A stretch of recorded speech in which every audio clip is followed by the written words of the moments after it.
Ho avuto la fortuna di conoscere molto bene Maria Lai e frequentare la sua casa e il suo studio a Cardedu, vederla da vicino mentre al lavoro creava, come in un gioco, opere sempre nuove.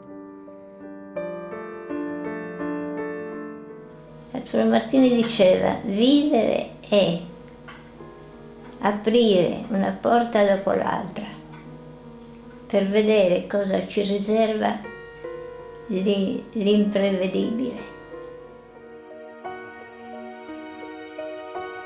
Maria, dopo Venezia grazie a Cambosu, ritornando in Sardegna, ritrova le sue origini e scava insieme a lui nel suo essere sarda e al contempo artista capace di segnare la realtà universale.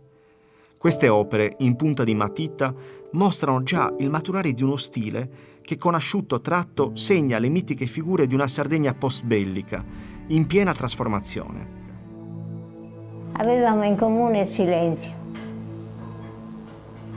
il bisogno di silenzio. Perciò ogni pensiero sul successo non ci interessava, anzi disturbava.